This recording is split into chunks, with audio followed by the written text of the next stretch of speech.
So I had a 72-hour EEG done, and I wanted to see what I wanted. Well, my goal was to see if we could catch the sunflower syndrome on, the EEG activity.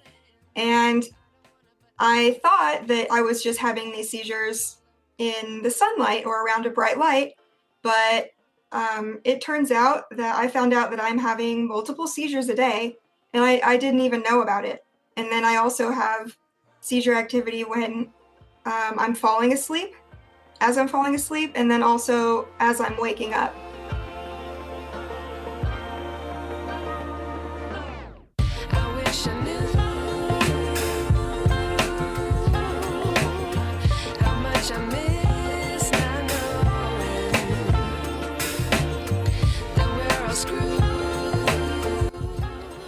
A few years ago, I started writing a fictitious story based on my time as an educator.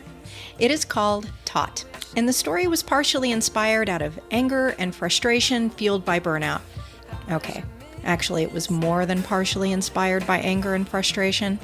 But Taught has also become a vehicle for me to tell what I thought at the time, and in some ways continue to think, was and is the real story of teaching. I now realize that my perspective is not everyone's perspective, but there are some pieces of Taught that resonated with many educators. This podcast is an extension of that story, and I, a former teacher, will interview other educators asking them to share how they really feel about the current state of education. Why are so many teachers burn out? Why are so many, like me, leaving the field?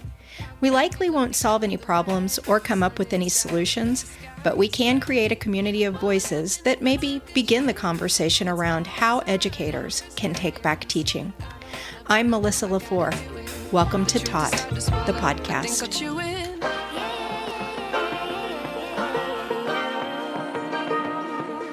Hey everybody, this week's episode is an update. It's actually an update, and it is an episode that's going in a direction that we've been talking about for a while, which is burnout outside of education. In today's case, we're going to talk about what happens when you experience burnout because you have a chronic health condition. So, a few months ago, my oldest daughter, Tristan, and I did an episode of the podcast about sunflower syndrome. We had recently discovered that she had this rare disorder, and we discovered it on our own. So if you missed that episode, stop here. Go to today's show notes at taught.buzzsprout.com and get the link for the first episode. Otherwise, you might not really understand what we're talking about. For those of you who heard that episode, we're going to get on with some updates, but beyond that, we're going to discuss how medical issues lead to burnout for a lot of people. Tristan, welcome back. Can you give a summary of our journey up to us discovering that you had sunflower syndrome? Oh man, that's a long story, but the short version is that, when I was a little kid, I started doing a behavior. I started waving my hand in front of my face over the right side, and I was misdiagnosed with a tic. And it wasn't until much later when I turned 15 and I had my first tonic-clonic seizure, which is the grand mal seizure where you're flopping on the floor and unconscious and all that. It wasn't until then that I was diagnosed with epilepsy. And it wasn't, I was 15, and then it wasn't until this past year that I even heard about sunflower syndrome, and I'm 34. So it's been a long journey dealing with this, but I finally have some answers now.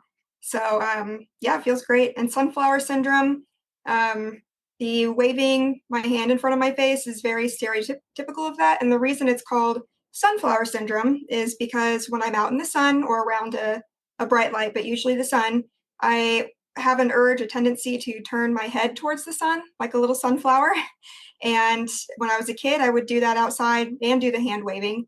Now the hand waving part has stopped now that I'm on seizure medication, but the urge to turn to the sun is still there. That's Yeah, where we so are. we're going to talk a little bit more about that here in just a few minutes, because I want you to tell us. We kind of approached this as this is new information, and with new information, that means we need to contact your neurologist. And you were having some issues at the time when we did the last episode in your work environment where it was hard to get accommodations that you needed in order to be able to work to your full capacity, let's just say. Um, so, how are things now? Things are they're better. They're pretty much the same, which I'm sure we'll go over, but um, it feels good to get closer to the answers that I need. It's still a long journey ahead, but I feel like we're getting closer to the end. And that's, yeah, so that's kind of where I'm at, just waiting to see where it's going. And there's a lot of things that need to fall in place. And it's just kind of a waiting game right now. So, let's unpack that a little bit because the last time we did the episode, I think that we were encouraged that, there's a doctor in the United States that is actively advocating for this disorder because it is fairly new and fairly rare. Um, And so we were thinking that we were going to be able to go into the neurologist's office, that you were going to be able to get a diagnosis fairly easily, and that diagnosis would then lead to what were you hoping? Well, I was hoping that, first of all, I mean, it's good to have an answer that explains my childhood, explains everything I have gone through, and just satisfies that. But it's good to have an actual diagnosis, because that's going to let me know. I need to know more about this sunflower syndrome, and I need a doctor to help me through that. I can't just, I can Google it, I can look at other people's experiences, but I really need the guidance of a doctor to tell me, yes, this is what we can do for you. These are the treatments. These are the things to look out for. This is what might change throughout your life because epilepsy, your, brain chemicals and all that changes about every 10 years is what I was told by my first neurologist. So, and I have felt that. I feel more prone to seizures. I feel more prone to, looking towards the sun. And I need to know what that is going to look like in the future. I also need to know, with all the actual sunflower syndrome, things that are maybe going on that I don't even know about that have just been normal to me. I need to know these things because I need to know what accommodations I need in the workplace. And I know for regular epilepsy, I know that you know, if I have a seizure, if I'm feeling seisurey, then I have the accommodation in place where I can stay at home, I can take the day off, recuperate, that kind of thing. But with sunflower syndrome, it's quite different because the seizures, you can actually remain conscious through them. So I can talk through the seizures. I can um, I can resist uh, the urge to look towards the sun or a bright light if I'm thinking about it, if I'm really focused on it, which is another very stereotypical thing of sunflower syndrome. So, and I'm sure that makes it even more difficult to diagnose because with seizures, you think that it's something they can't help, but some of them, like these small seizures, um, you can be aware through it, and it's still the electrical activity going through your brain. It's still a seizure. It's just more of an invisible one. So with any invisible disability, it's or condition, it's really important to know know about it, have a doctor kind of help you learn more, and to know it just helps you know yourself and know what you need to succeed in life. And that's really what I need at this point. So you went to the neurologist and you were going with a specific thing in mind that you wanted to have. And you've already alluded to this a little bit. So you have tonic-clonic seizures. And as someone who has seen you go through those, you do not have consciousness or control in those moments when you're having a tonic-clonic seizure. They're very frightening. They're something that you're not even aware of until hours after they happen. It takes your brain a while to reset and figure out what happened. But you're Yeah, it's talking like a about, hard reboot, basically. yeah, I mean, honestly, it is. But you're talking about other seizures that you're having. So when you went to, you didn't know this in our last episode. Um, Mhm. we went to the neurologist shortly after we found out about sunflower syndrome. It was a new neurologist. He had heard of this condition. Can Well, you kind of, so I actually just I reached out to him and asked about it, about sunflower syndrome. And when I had the appointment, he said that he had done some research on it. But before then, whenever I asked him about it, he had never heard of it. okay. And he was an epilepsy specialist. Isn't that crazy? I mean, Yeah. okay, so you went in wanting something specific beyond a diagnosis, and you got that. So, can you kind of tell us what happened with that and how it increased your own understanding of what's going on with you? Um, yeah, so I had a 72 hour EEG done, and I wanted to see what I wanted. Well, my goal was to see if we could catch the sunflower syndrome on, the EEG activity. And I thought that I was just having these seizures in the sunlight or around a bright light, but it turns out that I found out that I'm having multiple seizures a day, and I didn't even know about it. And then I also have seizure activity when I'm falling asleep, as I'm falling asleep, and then also as I'm waking up, which in the past we'd always thought that sleep deprivation made me more prone to seizures, and that's why I would have them in the morning. But if I'm starting out with seizure activity first thing in the morning as I'm waking up, that I mean, that makes sense why I would have my seizures, the big ones, in the morning.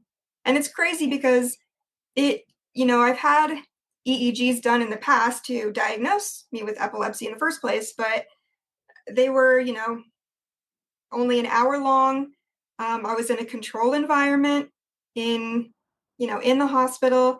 They would specifically flash lights in my face, and that's of course they caught that. They caught that seizure activity um, because it is photosensitive generalized epilepsy. That's what I was diagnosed with originally, and with sunflower syndrome, you're I had to have this thing strapped to my head for 3 days because it can't be in that, you can't catch it in that controlled environment because it takes place outside or around the bright light, around the sunlight.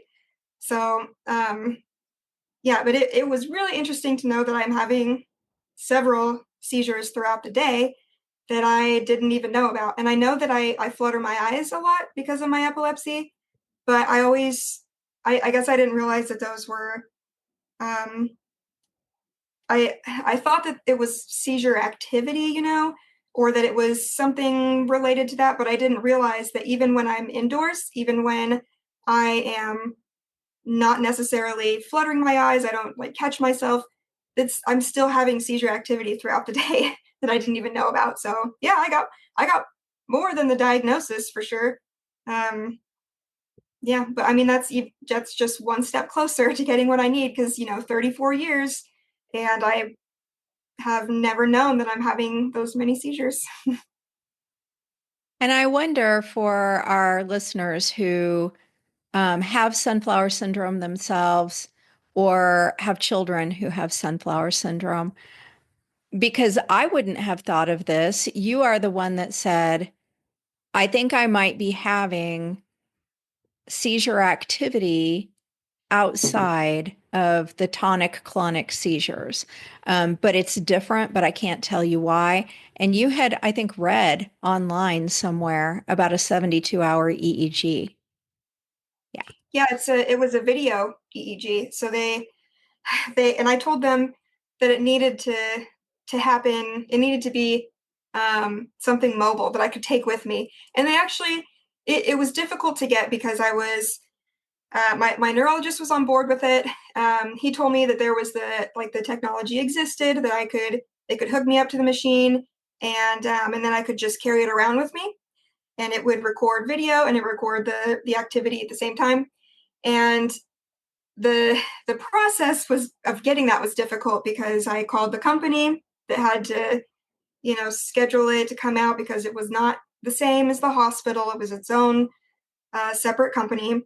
And then when I got a hold of them, uh, they were saying, oh, we see that you're going to have a video EEG. We'll come in and put a stationary camera in there. And so I had to explain so many times to so many different people that don't have access to my medical notes. They don't know exactly what I'm trying to catch on the They did, EEG. yeah, But they didn't understand the why yeah, behind what you were doing. and what's crazy is that um, they don't understand the why, and so it makes them it, they don't they really don't need to understand the why in order to set it up, but because I'm the patient. um, it's I'm kind of in that role where the neurologist sent the orders, but um, they were thinking it was something else. Basically, whenever I tried to explain it, I really, really had to push for anybody to listen to me, for anyone to take me seriously. And it took forever to get that scheduled. Um, and the people that I talked to who were going to come out and set it up, they said, yeah, we're going to do a video EEG with a stationary camera. And I was thinking, oh my goodness, I have spent weeks talking to people trying to trying to make you understand that it's the mobile one that I need, the mobile device that you guys have, and you can set it up. So even the day before that they were going to come set it up, the tech who was going to put all the wires on me didn't even know until I said something again Yeah. to like the sixth person. It's so much hassle, so much. Yes, it was. And I was there when you had it done. It was It was time hilarious looking, and wasn't it? it was hilarious looking. You look like an alien. Actually, people I thought you did. had brain surgery. No, So, when I and went, I actually had to carry that. So I had to carry it to work with me. And of course, we had a meeting with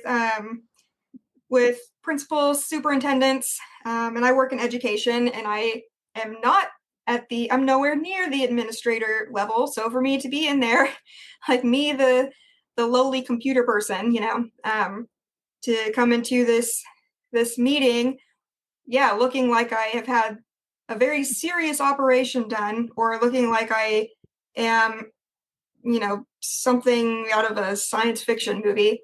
That that was that was an experience. But they were very nice to me, though, I gotta say. yeah, everybody's going to treat you very like carefully, make sure they're being helpful, I think, when they see something that it looked a little scary, right? It looked like you had really been through something. And Well, you and kind of the were. guy, the tech, remember at the end, he said he was removing all the wires and the little cap that was made of tape because that was the only way that they could, get it to stick. And he said at the end, he was like, do you want to keep all these wires? Do you want to keep this little helmet thing? And for a minute, I was like, that was in October. So I was like, well, Halloween is coming up. And I did get a lot of sympathy from my coworkers. So maybe, but no, we, we threw away. Yeah, well, so you had that done and you got the results back, and we found out you were having seizure activity a lot throughout the day. Mm. How has that changed anything for you, knowing that? Well, I am more aware of, my what my body feels like. I'm more aware of, uh, now that I know that I'm having these even indoors just throughout the day and whenever I'm falling asleep, waking up, like, so many times, I know to uh, listen to my body a little more and to it's there's a reason why that this is happening, right?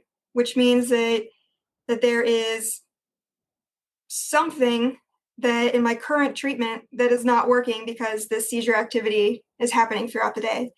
So this is something that I explained to my doctor too. So what the way that this is changing my life now is that um, well, really it's making me advocate for more change because my medicine that I've been taking for almost 20 years is not as effective as it used to be. And so when the neurologist said that he was like, yeah, we detected seizure activity, but I don't know what more you want. I'm like, well, I would like for that to be fixed. I don't know. Can we address it? Yeah, so I'm looking for some sort of change. So either give me the official diagnosis of sunflower syndrome, refer me to the specialist that deals specifically with sunflower syndrome, or change my treatment. Because right now, I mean, if nothing changes, nothing changes. So Right. but yeah, I need something to change in my life to keep moving forward with this because I do have I do have concerns. I feel a little bit um, held back by my epilepsy in some areas, and it's nowhere near as bad as a lot of people who have seizure disorders. I don't have the big tonic-clonic seizures every day. Those ones are controlled by medication as long as I stay on top of it. But so I mean, I do feel very grateful that overall my condition is manageable. But in my mind, it's my life. I could be living even more normally. I could. There's so many things that I could do that I didn't think I could do before. But I need someone to. I need the doctor to help me find the path there. Help me help me find my own path. But he needs to for some my current neurologist or the specialist or somebody needs to listen to me. That's what it really is. Someone needs to listen to me. So if I were going to That's the break biggest this problem. down, if I were going to break this down, I would say you had the EEG done. It confirmed for you something that you suspected. Not only did it confirm that you were having a different type of seizure activity, but it also confirmed that it was a lot more than you even anticipated. And your hope was that that would change your treatment plan so that you did not have to live in fear of having a seizure all of the time. Also, just that feeling, you called it seizure, is a pretty Actually, uncomfortable place to be. yeah. Well, and this is another thing since I have gotten the results of the EEG. Um, I told you I'm being more aware of my body and recognizing things. And actually, right now I feel um, not not super seizure-y, but I can now that I'm more aware of it. Now that I've been um, listening to my body again, um, watching out for these things, I can feel just from the stress of talking about all of the roadblocks, all of the frustration so far, that thinking about all of that is actually triggering a little bit of that seizure feeling, which that is one of my triggers is stress. So if it's high stress, then I do flutter my eyes a lot. But I feel that urge because Yeah. I know that I have the urge to turn towards the sun, but whenever I'm in a stressful state, whenever I'm thinking about something stressful or really stressed out, I feel it in that same spot in my above my right eyebrow, but I feel it like behind my eyes, and it's like an urge to flutter my eyes, an urge to like do like a really hard blink. Um, it's just a very a very odd, uncomfortable feeling. So you had the validation that this was not a behavior that you had adopted. It was something that was very real that was happening beyond your control. So you take this info, your neurologist has the information. You two sit down and discuss it. And your hope was a change in treatment plan, or for him to say, I believe you have sunflower syndrome. I'm going to put in a recommendation or referral for you to go see a specialist about this. And so to kind of summarize it and pull it all together, he said epilepsy is rare. Photosensitive epilepsy, which you definitely have, is even more rare. And then there is this condition that's under the umbrella of photosensitive epilepsy, which is sunflower syndrome. But we would treat that the way we would treat any type of photosensitive epilepsy. Therefore, he's kind of had the attitude of there's nothing more they can do for you. Is that Yeah. correct? Yeah. Yeah. And this is why I'm saying, yeah, you can do more. You can change my treatment because I'm still having these seizures. Yeah. So, how much money do you think you have spent since the last time we got together and did a podcast about this? So we'll say 6 months ago. In the last 6 months, how much have you spent on seizure medication, doctor's appointment visits? I don't know if you had to pay anything for the EEG, all of those things. Just a Well, roundabout. I gotta say, I have not gotten the bill for the EEG because I'm pretty sure it's because the company uh, was so bad at communicating with me, and there were so many issues with that. I think that they kind of dropped that for me. Well, that's So nice. grateful for that because that would have been about $1,500. I've spent I don't even know how much in my seizure medicine.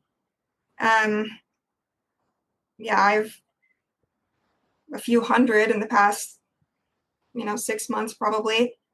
The doctor visit for a specialist is with my insurance. I think it's $70 for one visit, How many and times have you gone in the last 6 months? the last 6 months, I want to. I can't remember if I think I've gone twice.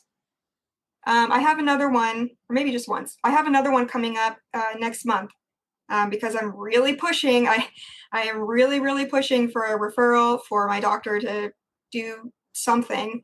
And they were going to make me wait until May. And I, I'm a nice person and I don't want to be mean, but I had to be not mean, but very blunt, very direct and say, this is what I want. I need you to work with me, and these are my concerns. And I mean, that's all I could do. But it took that for me to finally again have somebody listen to me and take me seriously. So I'm going to transition us a little bit towards the burnout path here. But before I leave this EEG, if you have sunflower syndrome or you have a child that has sunflower syndrome, and it obviously is very expensive, but if you can get this 72-hour EEG done, I do believe that it could have been a game changer for you, Tristan, when you were Mhm. in school, because we would have known you were having seizure activity first thing in the morning, last thing at night as you were falling asleep. We would have known you were having it throughout the day. We could have set up different accommodations than the ones that we had because we just were flying blind before you had your first tonic-clonic seizure. And then Mhm. the accommodations we had were all around seizure aftercare. They Mhm. were not proactive accommodations because we just didn't understand what we were dealing with because we were kind of figuring it out on our own. And I don't Yeah, blame the school system for that because although they fought us at every turn, yes, they did. um, they certainly didn't have the knowledge themselves either. They're not medical professionals. So, I do want to say too, so sunflower syndrome. So I read that, this may be updated now, that only about 1,300 people have been diagnosed with it. Um, but there's probably more. There's probably a lot more because of getting misdiagnosed, um, and not being taken seriously, that kind of stuff. And it's usually diagnosed in childhood. mhm. And so I do want to say, I'm sure there are people out there that might relate to some of this, but not sure if they have, if it's sunflower syndrome, if it's a tick or something, but it's very specific. So I do want to say before we keep moving on, is that um, if you think that you or your child or someone that you know is having these kind of seizures, record it. Definitely record it if you can. Catch it on video because it's so specific. So what happens is, of course, you turn your face to the sun and you wave one hand in front of your face. So I know not everyone's gonna watch the video, but I'm gonna show it real quick if that's okay, Go for it. of what it would look like. Okay, so when I was a kid, I would turn to the sun and I would do this. So I'm just waving my hand in front of my face, right where my eyebrow is. And I would do it so much that I would have a raw spot around my eyebrow. It would just be red, it would be irritated. And that's where I feel that whenever I feel the urge to turn to the sun, I feel like a phantom urge, a phantom like heat almost above my eyebrow, right where I used to wave. So so if that's relatable, if you've seen somebody, you know, Hand do that kind of waving. behavior, yeah, then I mean, it might be worth checking out. And it does start with turning to the sun. The hand waving usually comes later. So, even if it's that, just that part without the hand waving, still check it out if you can. Still get it on video. I wish we I wish we had something because all we have is memories, all we have is stories from other Yeah. people. And so if a doctor won't listen to me, he's not going to listen to anyone else. Well, and the doctor even said, well, you're not doing the hand waving now. So, you know, Hmm. it's more than just the hand waving though, because I don't think it is super rare that when you enter into adulthood, people who have this, some of them do stop hand waving. It doesn't mean that they Well, no longer have seizure activity, though. and I remember, I mean, I was a teenager when I stopped hand waving. And what's crazy? I started having tonic-clonic seizures when I was 15. I got diagnosed with epilepsy when I was 15. I started taking medicine for epilepsy when I was 15. And guess what? The hand waving stopped when I was 15. Isn't that crazy that, The I hand have waving epilepsy? stopped. Yeah, But I mean, now my we tick just know went that away. yeah, well, there's that. But we also know that the small seizure activity did not stop, though. Hmm. And I just think that's crucial because if the brain is having even a small reset, a glitch multiple times throughout the day, things become very challenging for the person who is experiencing that. You're having to spend a lot more time concentrating and focusing and trying to learn if you're in school. Not to Yes. mention all of the things that we are doing when we are 15, 16, 17, 18. You had your first job during this time. You learned to drive a car during this time. I mean, multiple things that your brain was kind of actively working against you while you were learning.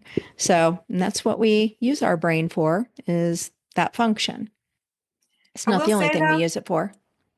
I'm so glad that I got that, the even the just the regular generalized epilepsy diagnosis, because when that hand waving stopped, this is another thing too. Um, it made things so much easier as far as my social life went. Yeah, that's one reason for sure to ask for, Yeah. to push for some sort of diagnosis for treatment, because even if it didn't help with all of the seizures, that alone, um, that helped a lot. It didn't, the medicine didn't solve everything, but it made my life better. That's for sure. Yeah, it definitely did. So, all of these things we're talking about, I want to give everybody a reminder of what burnout is. Chronic stress is when we have stress when something happens that triggers our fight, flight, freeze, or fawn. You know, those things that make us stop and react without really thinking about how we're going to react. It's just what we do.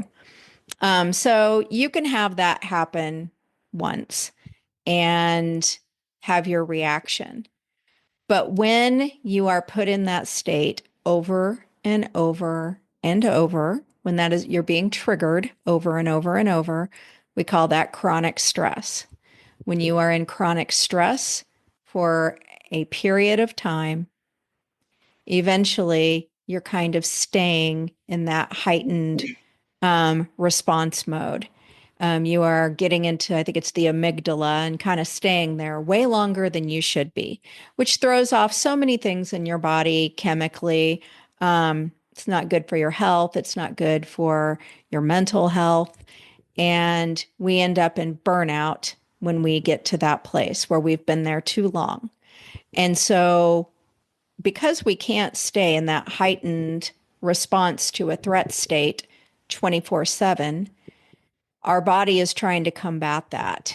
And what burnout looks like a lot of times is depression, a loss of hope, apathy, trying not to care, not caring, cynicism. You just assume that things are going to be bad, negativity. You find the negative in everything, fatigue, often physical problems, just not being able to life. And so I tried to find some statistics on burnout for people who have a chronic health condition. And I did find a pretty good definition that I'm going to read. Not about burnout, but what actually qualifies something to be labeled a chronic disease or a chronic illness. So, according to the National Institute of Mental Health, a chronic illness or disease is defined as a condition that lasts at least 1 year and requires ongoing medical attention or limits activities of daily living or both.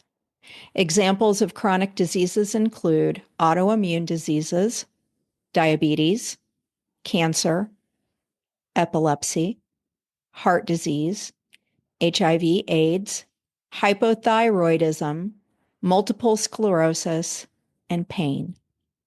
So that definition can be found. I will put the link in today's show notes, but it's the National Institute of Mental Health. Because when people are experiencing that level of chronic stress for any of those reasons I just read, it puts them in that burnout phase. And you know what? We have tons of data about how when people have these chronic illnesses, how it affects like the taxpayer dollar. So it's like, oh, well, these diseases are costing this much money in the medical system every year. We don't talk about how much it's costing the people who are going through it. And it was really frustrating for me that I couldn't find a lot of good, solid information about that. However, there is a lot of information about the it's it we have had a connection that has been out there for a long time between depression and chronic illness. But as I mentioned before, depression can be just one piece of burnout. Um, However, burnout is becoming pretty prevalent and talked about in a lot of areas. And Tristan and I decided that this needed to be talked about because, like I said, depression is part of a bigger burnout picture when you have chronic illness.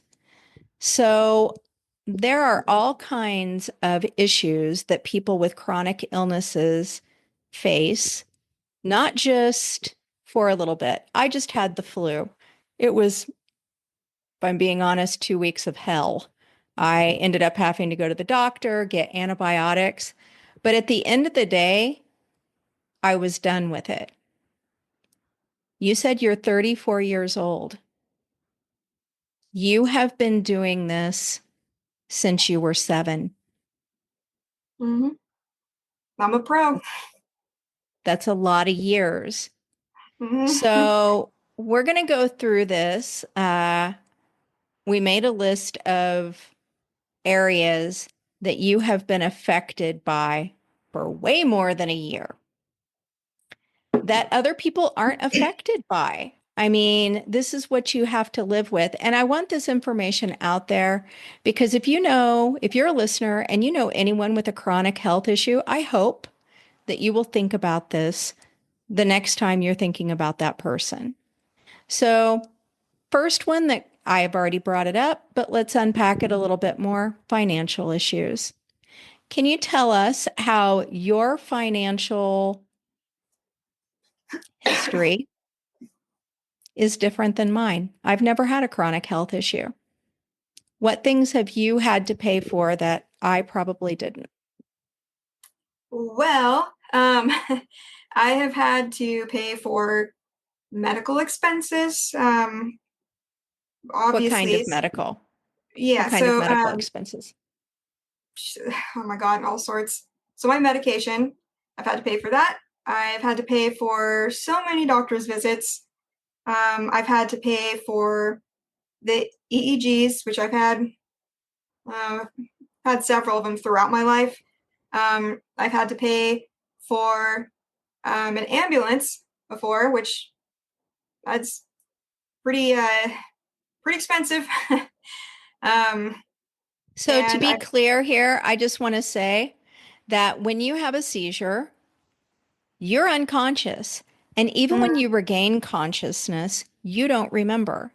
yeah. And if you have a seizure, people call an ambulance. And then you and your insurance are responsible for that ambulance. Mhm. Okay, sorry. Um, yeah. I am another expense. I'm really fortunate that that where I live has um, it's it's cheap transportation because if I have a seizure in my state, you're not supposed to drive for 6 months.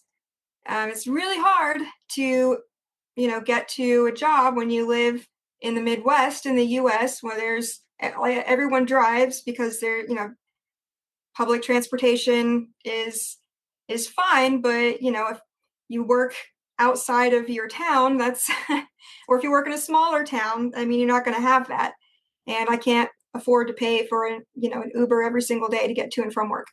But several years ago, I did have to ride the bus, and it was about an hour and a half to get to work, hour and a half back, within the same town.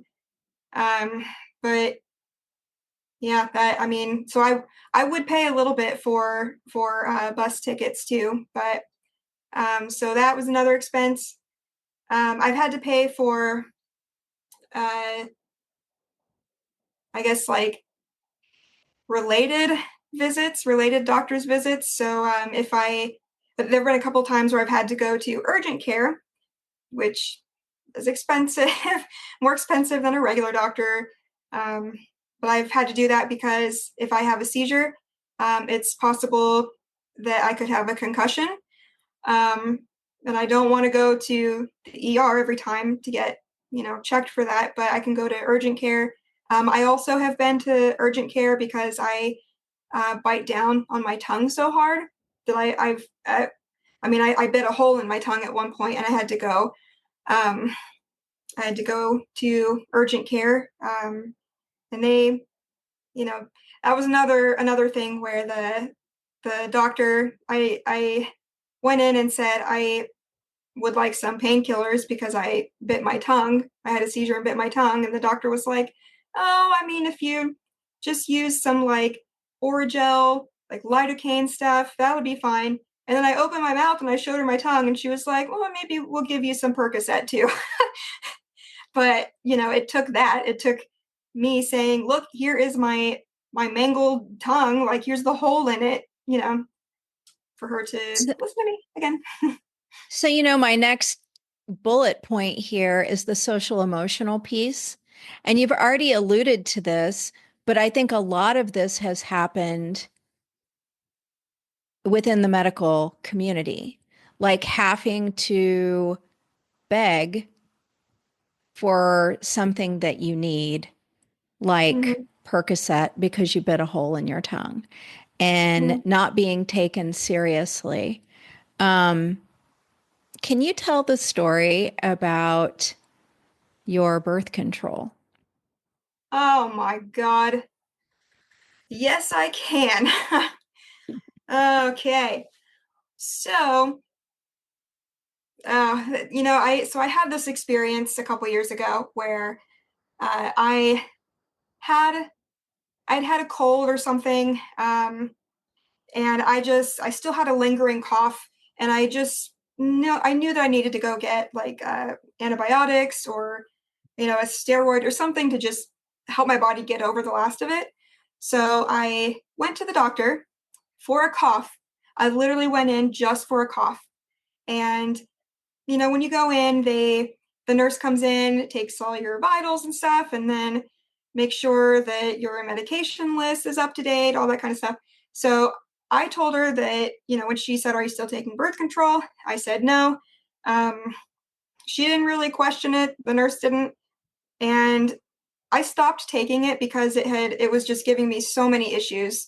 It was making me feel really bad. I was having all sorts of gynecological issues. It was making me gain weight. I got very depressed. It was messing with my hormones too much. It was messing with my body too much. So I stopped taking it. So when I went in for the cough, the doctor came in and I told her I was having this cough still. She said that she was going to give me antibiotics and that should clear right up.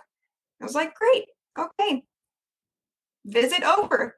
So I was getting ready to leave, and she had left the office for a second, and then she came back in really quick and said, "Are you still taking birth control?" And I said, "No." She was like, "Why not?" So then I told her, like, these health issues. Then she said that I needed to be on birth control. She said that because of the medicines that I take, that I needed to be on birth control. And I said, "Okay, well, I don't want to do that." Was in front of the doorway, so I could not get around her. And she basically she said, "Okay, I know you took that one pill. What about a different pill?" I said, I don't want to take that. And she said, "Okay, well, you as a woman, in your reproductive years, you need to be on birth control. I couldn't convince her that I wasn't, it was okay for me to not take birth control. And she said that I needed to walk out there with some sort of plan to be on birth control. She really did not want me to do anything except for hormonal birth control. And so I told her I wasn't going to take it and I wasn't going to do any of the things. And I was getting so fed up. She wasn't listening to me. And she said that she has a legal responsibility to protect the fetus. And that's why she was pushing for me to do something. And to me, I'm like, what fetus? She said that I was on medicines that, that I needed to be on birth control for. So yeah, for her to have a responsibility to protect the fetus that did not exist, and, rather than me, the living, breathing person, it doesn't matter if I am having issues, doesn't matter if I am in pain from birth control, none of those things matter. We'd have to protect the non-existent fetus. That was the main thing. What So medications was she trying to? Well, the only thing that she had ever prescribed me besides, antibiotics, like regular stuff like that, was a muscle relaxer, because I have like lockjaw TMJ flare-ups. So when that happens, I have to, for like a week, I have to take a muscle relaxer at night because I'll grind my teeth really bad. That was the only one that she was prescribing at the time. But she said that she was going to contact my other doctors and have them stop prescribing me medicine, which included my seizure medicine that she did not prescribe. That was my neurologist that prescribed it. And she basically said, well, if you're not going to take birth control, then I guess I'm going to have to do this. So I finally, after like 45 minutes of talking to her, I said, fine, write me a prescription for a pill. And so she did. I never picked it up. But yeah, so I went home that day sobbing.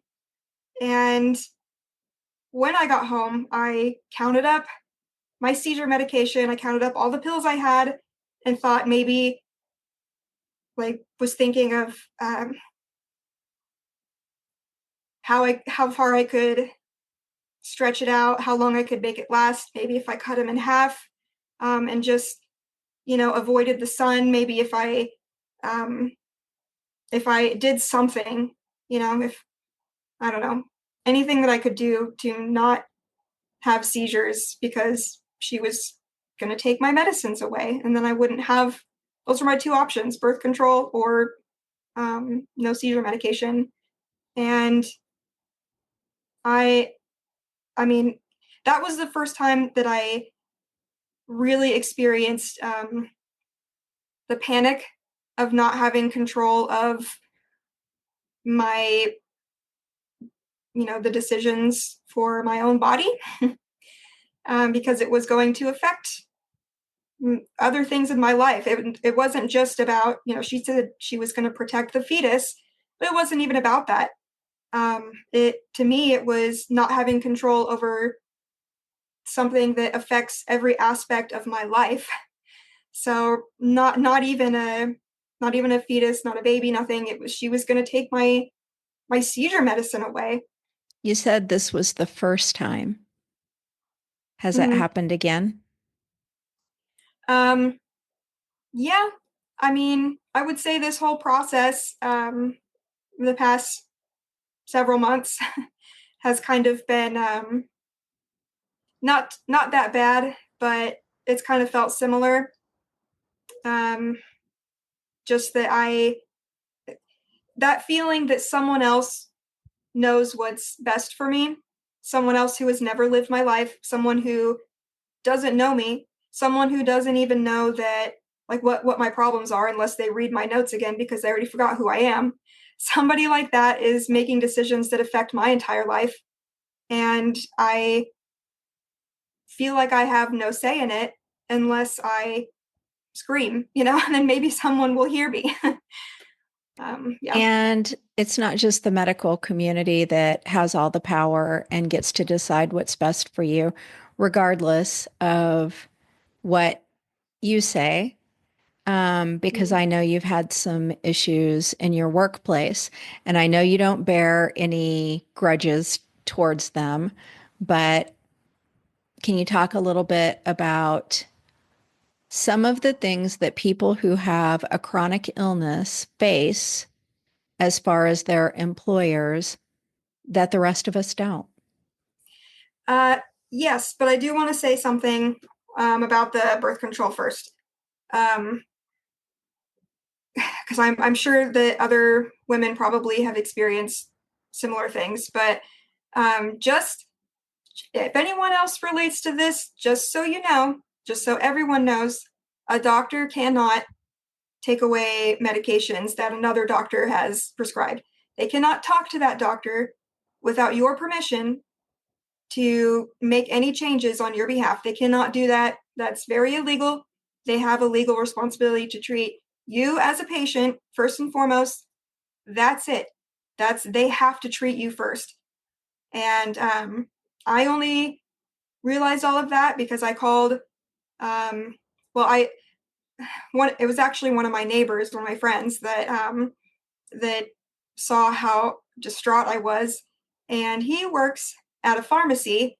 He said, "Hey, here's the number for this pharmacist that I work with. You should call her." And she's very supportive of women, women's rights, women's healthcare, that kind of stuff. So I called, and she said, "Yeah, a doctor, they can't do that." So apparently, there's this thing called a REMS list, REMS, and that is a list of medications that do require birth control, because the risk of birth defects is incredibly high. It's almost guaranteed. It's that serious. It's a very small list. It's not super common medications. She looked up all of my medicines that I'm taking. She said, "Yeah, women take all of these all the time." Seizure medicine is the one I'm on, is the safest one to take for pregnancy. It's the safest one in general for women's health. And I'm taking Lamictal, so that's a very, very safe one if anyone needs to do that. But none of the medications were dangerous whatsoever. She said, "Yeah, you're fine." Yeah. So let's switch over to employers now. What are the types of things that people who suffer with chronic illness face that the rest of us aren't? Um, well, there's always the stigma, first of all, especially if it's an invisible condition. So people don't know that I have epilepsy until they see me have a seizure. Or, I mean, if I tell them, they might think, "Well, you aren't having seizures every day," that kind of thing. Um, so requesting accommodations, there's something that feels weird about that, just because an employer that might be you're just worried about like how it's going to look on you. Because if like me requesting accommodations to stay home if I have a seizure, I just know that if I do actually, unless I have a big seizure, because there are times in the morning where I feel weird enough that I don't want to drive. I'm not ready to drive to work. I am worried that I'm going to have a seizure, and so I will tell my boss, "Hey, I need to come in late. I need more time to get over the seizure feeling," that kind of thing. And there's something about that that it makes me worry about my job security. I know they can't, like, no one can, actually like fire you for requesting accommodations, that kind of thing, but they always have the potential to make it not a great work environment.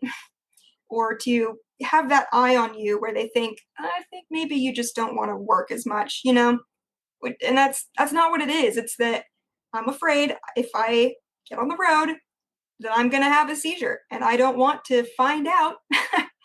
So let me Yeah. come in 30 minutes late, but it seems that, I don't know. So there's that kind of thing where and maybe that's more of a regional thing, a cultural thing, because in the Midwest, it's. I don't think so. I think that oftentimes when people get accommodations or ask for accommodations for a variety of things, other people have a tendency to, and I don't know if it comes from a place of jealousy or just judgment that they're being allowed to do something that the other people aren't. Mm, But I would say even when people are pregnant and they can't lift something and you have to call somebody else to do it, you'll see eye rolls and things like that, where the person has a very obvious condition that keeps them from doing it, but people still tend to have that kind of attitude. Not everyone, yeah. obviously, but And I think a lot of that comes from, you know, people will look at somebody who's struggling and say, well, like with pregnancy, well, other pregnant women can lift things. Why can't you? There's that attitude, which other people can do this, or I can do it. Why are you any different? Maybe you just need to try harder, that kind of thing. So yeah. yeah, and it's the same. So I have very bad generalized anxiety disorder as well, and that is something that I deal with on like a daily basis. That kind of attitude of when I say I need to do something, remove myself from a situation or something, whatever the case may be. If I voice that, then I get a lot of not outward judgment, but even when people are being polite, even when they're like, oh, okay, I understand. Sometimes you can just tell that they think that you're. I don't want to say that you're weak. That's not necessarily it, but that you aren't good enough. That's kind of that feeling, um, or that Yeah, you're you're broken or kind of, something. I was just going to say, you're kind of making me see that on the employment front, if you have a chronic illness, you're already a step behind because you're having to apologize and make people understand something that's so out of your control. And you're also not going to be the people that are first in line for promotions if you're having to, take care of your illness or your disease Mhm. also. Well, and like with the anxiety thing, there's a difference between stress, which is very normal. It's healthy, um, and the short term, a little stress can be healthy, but there's a difference between that and anxiety. The kind of anxiety that I have, where it is like uncontrollable, basically.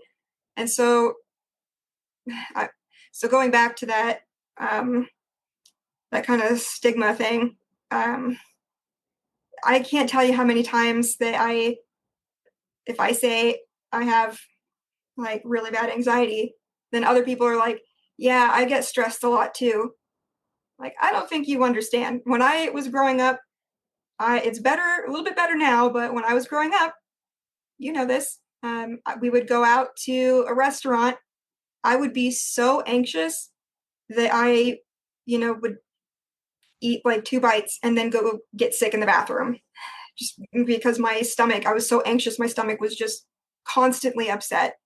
Um, and that was as a kid. And that wasn't anything that, like, sometimes there weren't even any like triggers. It was just it was just the way my brain was working. And yeah, and there are so many things that I have to do that or I have to be aware of that other people who don't struggle with the things that I do, they don't even think about these things. So Yeah. yeah, it's So the not great. final bullet point I have on there is, how is navigating the healthcare system different for you than for someone like me that doesn't have, well, I'm getting old, so I'm getting healthcare issues, but I don't have a chronic health condition that has that I've had to attend to my whole life. Well, I'd say one difference is that you probably have not had to explain the same thing to every doctor and every nurse every single time you see any sort of new doctor. And actually, with the sunflower syndrome thing, um, when I finally made enough of a fuss in their eyes, I'm sure, that they um, bumped my appointment up that was supposed to be in May. So I'm going to go um, see them next month in February. But they, one of the options I was given was to see a different doctor who could get me in a little sooner. And I said, nope, I am not going to explain my whole situation and go through all of this process again with a different person. I want to see the same doctor I've seen, because it's exhausting to explain your conditions, explain your history of treatment. When a doctor said, well, what about this? Let's do this and this. Yes, we've already tried all these things. Um, it's it's just very exhausting to go through that. And I wish that I could, record a presentation every time I come in. Like, here's my history. Watch this hour-long presentation and you'll understand everything that you don't need to discuss, because we've already been through it. I've already been through it in my life. Um, God, yeah. So that's probably the biggest thing, that I've got this history and that I have to hear the same recommendations over and over and over. And again, because it's hard to get a doctor to listen to you, it doesn't matter if you say, I've already tried this. A lot of time they say, well, let's try it again, because they want to see the results. They want to see what happens. They don't think that you did it right. Or maybe you should try again, just whatever the excuse is. It's uh, it's just a nightmare. That's probably the biggest difference. So let me ask you this. Do you feel through this process you've ever gotten burnout? Oh, 100%. I feel like I'm going through a burnout right now, honestly. What do you And it do sucks. when, do you have any strategies that you use when you're at this burnout place? Um, a lot of my strategy revolves, I mean, that I know that burnout, when I've experienced this before, whether it's for medical reasons or um, work or whatever has caused it or contributed to it. I know, unfortunately, that the only way that I can really get past it is with rest, a break, and having to deal with it. And that's so hard when it's an ongoing thing all the time. And I don't think that I'm going to get over the burnout until I get a doctor to listen to me, until I move forward with the treatment. So right now, to manage it and to um, make it a little bit easier on myself, is I have to have distractions.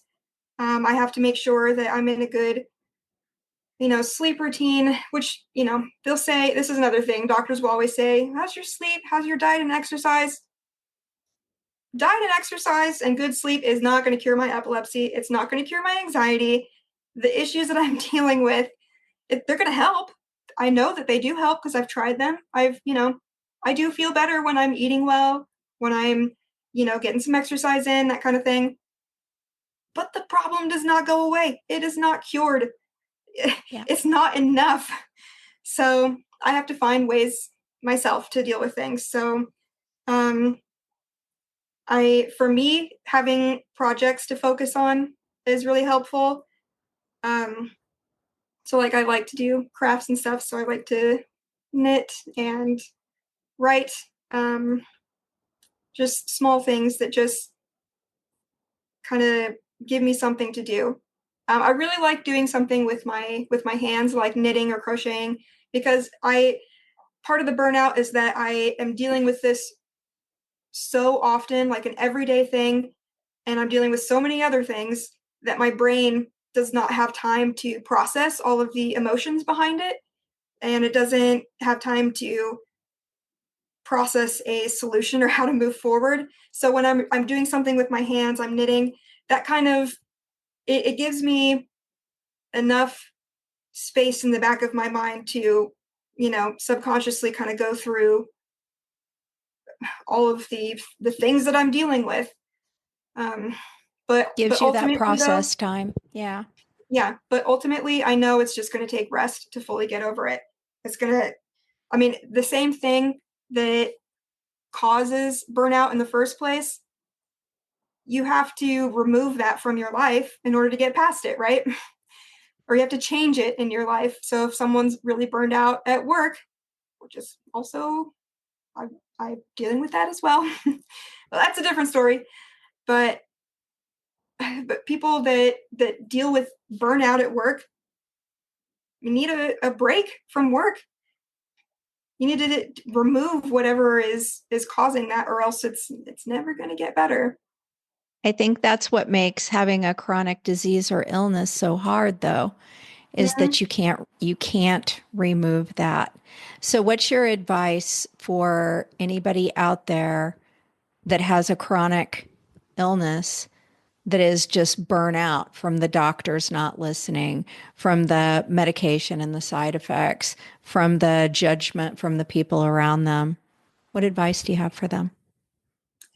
Um, One of the pieces of advice that I would give someone, and maybe this is just something that has helped me, it might not help everyone, but having someone go with you to a doctor's appointment kind of helps. I mean, it might seem weird, or, it might seem like kind of embarrassing to ask someone to go to a doctor's appointment with you, because it kind of feels like a kid thing, but but seriously, having someone else there who is listening, um, who is expecting something from the doctor, and who isn't part of your treatment.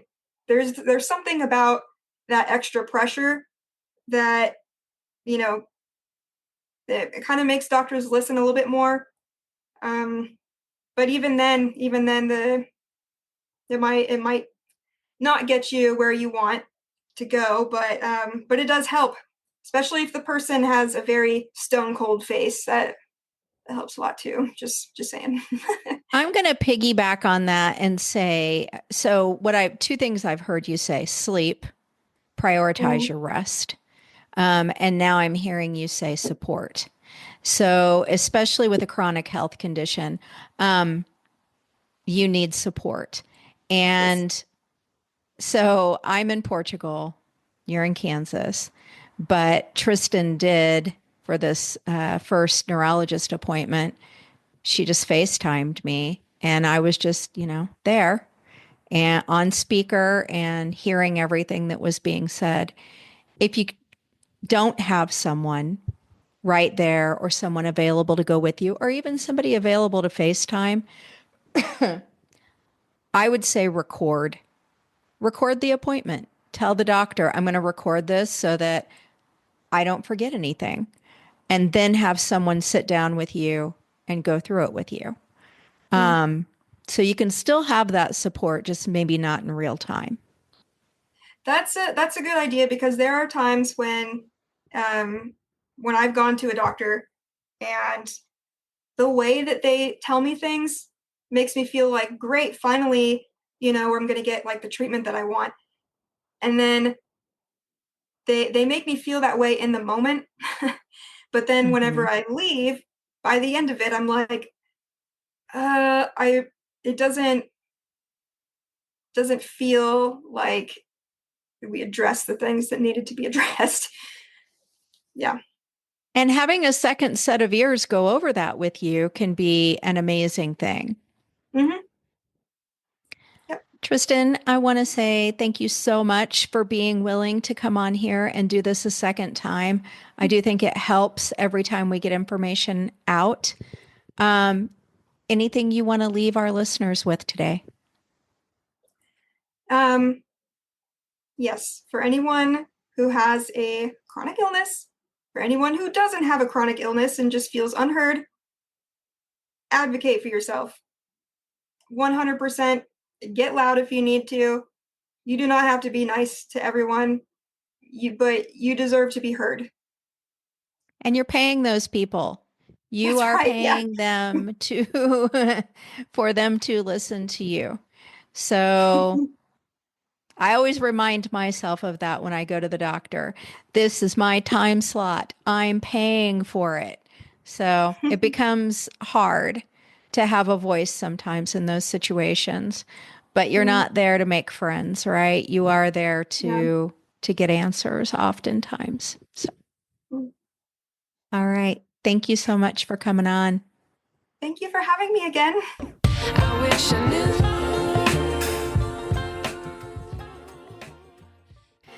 Today's episode was produced and edited by me. The theme music is by Otis McDonald featuring Joni Inez.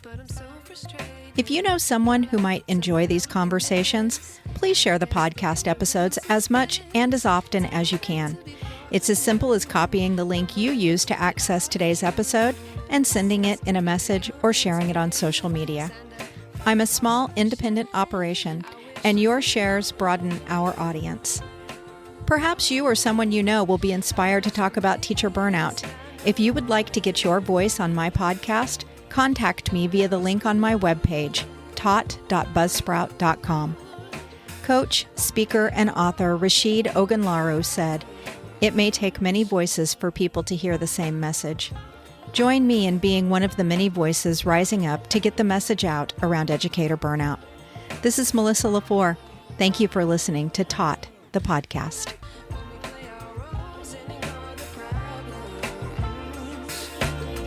I wish I knew. I have an important reminder/disclaimer to share. The views, thoughts, and opinions expressed by the hosts and guests on this podcast are their own and do not necessarily reflect the official policy or position of any other agency, organization, employer, or company. Content provided on this podcast is for informational and entertainment purposes only and should not be taken as professional advice. We encourage you to do your own research and consult with qualified professionals before making any decisions based on the information discussed in this or any other episode. Additionally, any opinions or statements made during the podcast are not intended to malign any religion, ethnic group, club, organization, company, or individual. Listener discretion is advised. Thank you for tuning in,